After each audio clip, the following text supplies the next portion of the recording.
tenaga honorer tidak jadi dihapus, disambut meriah, tenaga honorer yang berkumpul di auditorium USI.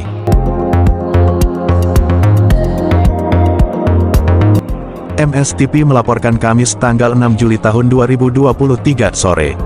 Sekitar 400-an tenaga honorer dari sejumlah organisasi perangkat daerah OPD Pemko Siantar, langsung bertepuk tangan dengan bergemuruh karena tenaga honorer di lingkungan pemerintah tidak jadi dihapuskan.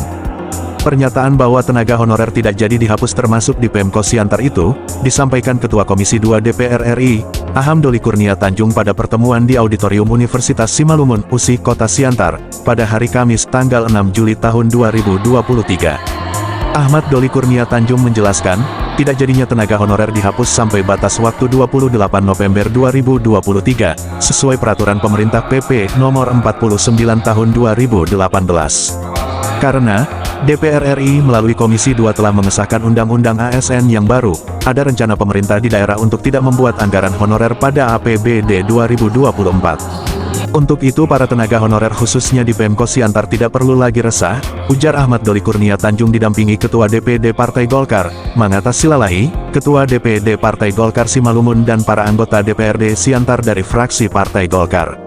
Sebelumnya, para tenaga honorer dari berbagai OPD Pemko Siantar lebih dulu menyampaikan berbagai keresahan dan unek-unek terkait akan dihapusnya tenaga honorer sampai 28 November 2023 mendatang. Masalahnya, tidak sedikit para honorer tersebut yang sudah mengabdi sampai puluhan tahun. Bahkan, tidak sedikit pula yang mengaku akan kehilangan mata pencaharian untuk menghidupi keluarga kalau mereka tidak lagi menjadi tenaga honorer meski honor mereka dikatakan belum memadai. Sab Muhardi mengabarkan, Sabtu tanggal 8 Juli tahun 2023. Kecamatan dan seterusnya, apakah ini maksimal?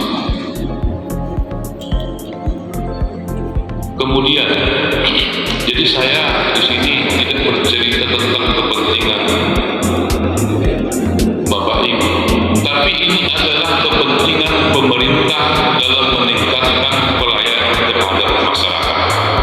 Jadi tidak semata-mata kepentingan THM, tapi ada kepentingan pemerintah yang harus diperjuangkan untuk memaksimalkan kinerja pemerintah kota maupun pemerintah Kabupaten Simalungun. Pak Ketua, kalau mau jujur, hampir sekarang di semua dinas tidak ada lagi tenaga teknis. Mungkin yang direkrut, yang diangkat terakhir sekarang itu sudah di pada golongan 3, sehingga di staf tak ada. Nah ini juga harus menjadi pertimbangan Pak Ketua, sehingga ke depan dalam membuat kebijakan dalam pengangkatan ketiga tahap guru dan selain guru dan tenaga kesehatan, tenaga teknis ini juga sangat-sangat kami butuhkan. Baik, teknis itu dari semua, mulai yang di Satpol PP, pemadam kebakaran, yang di kebersihan. Ini sangat kami butuhkan. Bayangkan Pak, kalau tidak ada tenaga kebersihan di Kota Siantar, mau jadi apa Kota Siantar ini? Sama dengan di Simalungun, kalau tidak ada tenaga-tenaga teknis ini, pelayanan apa yang bisa mau kita sajikan kepada masyarakat? Kemudian ada anggota fraksi, ada ketua fraksi, ada Pak Daud, ada Pak Trigan, ya. Kemudian ada Pak Endra Perdede, Bu Rini, ada juga bersama kita Ketua DPRD Kabupaten Simalungun, Pak Timbul Jaya Sibarani, Bapak Ibu tenaga honorer yang ada di Kota Pematang Siantar yang saya mohon maaf tidak bisa saya sebutkan satu persatu.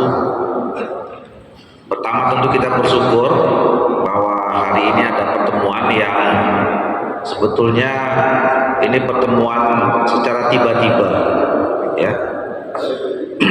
Dan untungnya saya datang pada waktu yang tepat. Kenapa saya sebutkan? Pertama, ini adalah inisiatif dari Wakil Ketua DPRD Kota Pematang Siantar, Pak Mangatas Silalahi, yang memang menganggap masalah ini penting, ya. Jadi beliau tahu saya hadir di Kota Pematang Siantar pada hari ini karena memang mau jalan ke ujung Padang. kemudian Pak Ngatas bersama kawan-kawan fraksi Partai Golkar DPD Kota Padang Siantar membuat pertemuan ini. Jadi terima kasih buat Pak Ngatas, tepuk tangan juga buat Bapak. Yang kedua, kenapa saya bilang tepat? Karena tadi malam saya mimpin rapat panja rancangan undang-undang sampai jam 00.30 dan undang-undang itu sudah selesai.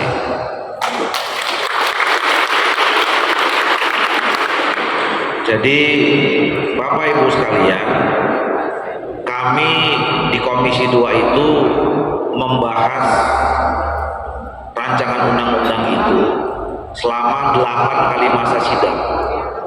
8 kali masa sidang itu kira-kira hampir 2 tahun. Dan ini adalah salah satu rancangan undang-undang yang terlama dibahas. Nah, kenapa cukup lama, Bapak Ibu sekalian? Karena ada beberapa isu penting yang kita belum ketemu dengan pemerintah, belum satu pandangan, belum satu kesepahaman. Yang salah satu isu penting itu adalah penyelesaian tenaga honorer.